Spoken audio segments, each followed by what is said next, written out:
Sejak awal pengamatan Mars dengan teleskop pada abad ke-19, para ilmuwan telah berspekulasi bahwa planet Mars mungkin pernah memiliki lautan luas yang menutupi sebagian permukaannya. Hipotesis ini diperkuat dengan adanya berbagai fitur geologis yang menyerupai saluran sungai, delta, dan lembah-lembah erosi yang mirip dengan landscape di bumi yang terbentuk akibat aliran air. Namun selama beberapa dekade, pertanyaan utama tetap menggantung, yaitu apakah berbagai fitur ini benar-benar disebabkan oleh air cair di masa lalu ataukah ada mekanisme geologi lain yang membentuknya. Pada pertengahan abad ke-20, misi-misi awal seperti Mariner 9 memberikan gambaran pertama mengenai jaringan kanal di Mars yang semakin memperkuat hipotesis bahwa planet tersebut pernah memiliki air di permukaannya. Hipotesis lautan di Mars menjadi lebih menarik ketika Viking orbiter milik NASA pada tahun 1970-an mengungkapkan adanya struktur yang menyerupai garis pantai dan pola aliran air yang besar. Meski demikian, keterbatasan teknologi saat itu membuat para ilmuwan kesulitan memastikan apakah berbagai fitur tersebut memang berasal dari lautan purba atau hanya akibat proses geologis lain seperti aktivitas vulkanik atau pergerakan tanah saja. Bukti lebih lanjut muncul dengan hadirnya beberapa misi yang lebih modern, seperti Mars Reconnaissance Orbiter yang menemukan lapisan mineral yang hanya dapat terbentuk dalam lingkungan berair.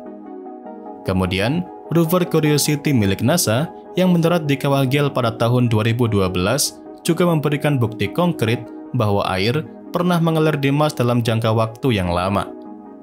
Kandungan sedimen dan jejak mineral di wilayah tersebut menunjukkan bahwa berbagai danau kecil pernah ada, memberi petunjuk bahwa iklim Mars dulunya lebih hangat dan lembab dibandingkan dengan saat ini.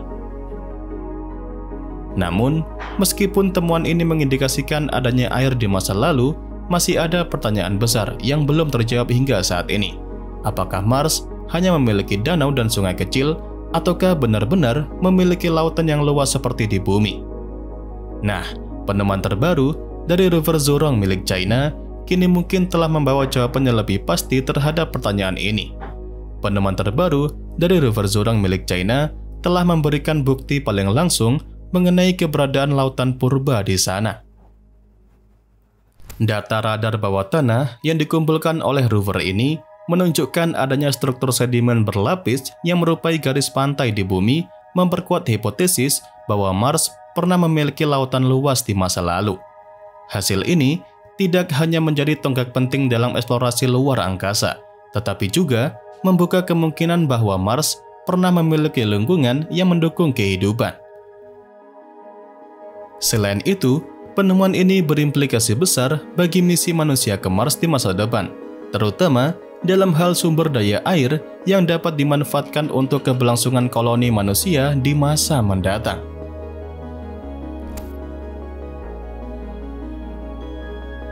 Buat yang mungkin belum tahu, rover Zhurong milik China mendarat di bagian selatan Utopia Planitia pada 15 Mei tahun 2021 yang lalu. Dengan menggunakan radar penetrasi bawah tanah, ilmuwan dari Akademi Ilmu Pengetahuan China menemukan struktur miring berlapis pada kedalaman 10 hingga 35 meter di bawah permukaan Mars. Pola ini sangat mirip dengan sedimen pesisir yang terbentuk akibat aktivitas gelombang air di bumi, mengindikasikan bahwa area ini dulunya merupakan garis pantai dari lautan purba di sana. Struktur ini memperlihatkan adanya berbagai lapisan yang tersusun secara konsisten, menunjukkan bahwa proses sedimentasi berlangsung dalam waktu yang lama dan stabil yang hanya dapat terjadi dalam lingkungan air yang besar dan juga permanen. Selama ini, sebagian besar bukti keberadaan air di Mars ditemukan di wilayah kutub atau daerah ekstrim yang dingin.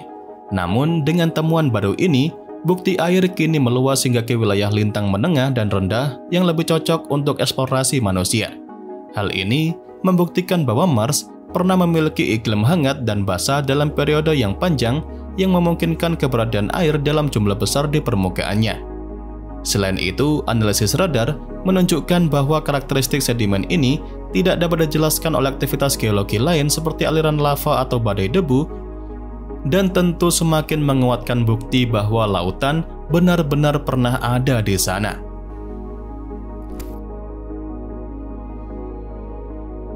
Penemuan rover Zhurong milik China tadi sejalan dengan hasil eksplorasi rover Perseverance milik NASA yang beroperasi di kawah Jezero. Rover Perseverance telah menemukan sedimen yang diyakini berasal dari delta sungai kuno yang bermuara ke danau besar di masa lalu. Data dari rover ini menunjukkan bahwa air pernah mengalir deras di wilayah tersebut, membawa serta material sedimen yang mengendap selama jutaan tahun. Struktur endapan yang ditemukan oleh Perseverance menunjukkan pola yang sangat mirip dengan delta sungai di bumi, memberikan bukti tambahan bahwa air di Mars dulu mengalir dalam jumlah yang sangat-sangat besar. Penemuan ini memperkuat gagasan bahwa Mars pernah memiliki sistem hidrologi aktif dengan danau, sungai, dan bahkan lautan luas. Bukti ini semakin memperjelas sejarah Mars sebagai planet yang dahulu bisa mendukung kehidupan mikroba.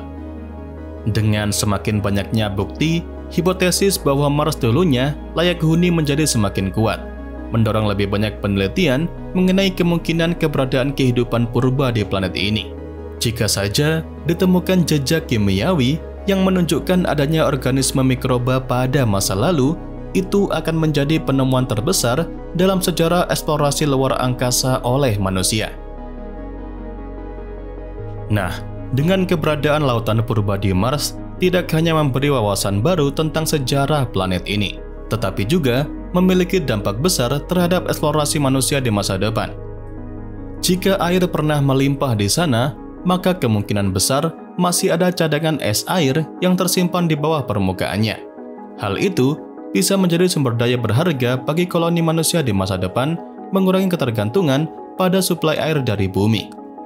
Dengan adanya air di bawah permukaan Mars, astronot di masa depan dapat memanfaatkan teknologi ekstraksi air untuk menghasilkan oksigen, hidrogen sebagai bahan bakar roket, serta untuk kebutuhan minum dan pertanian di habitat Mars.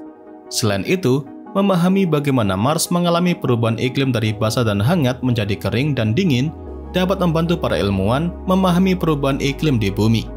Data ini juga sangat penting dalam upaya terraformasi Mars di masa depan yang bertujuan untuk menjadikan planet tersebut layak huni bagi manusia. Dengan penelitian lebih lanjut, mungkin akan ditemukan metode untuk menciptakan kembali atmosfer yang lebih tebal di Mars, memungkinkan adanya siklus air yang lebih stabil seperti di bumi.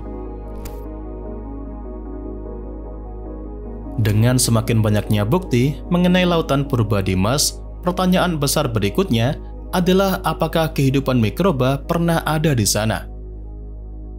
Berbagai misi eksplorasi mendatang, seperti pengambilan sampel dari Mars oleh NASA dan ESA, serta misi masa depan dari China, bertujuan untuk menggali lebih dalam misteri ini. Jika sisa-sisa kehidupan mikroba dapat ditemukan dalam lapisan sedimen yang berasal dari dasar lautan Mars, maka akan menjadi bukti kuat bahwa kehidupan tidak hanya sebatas pada bumi saja.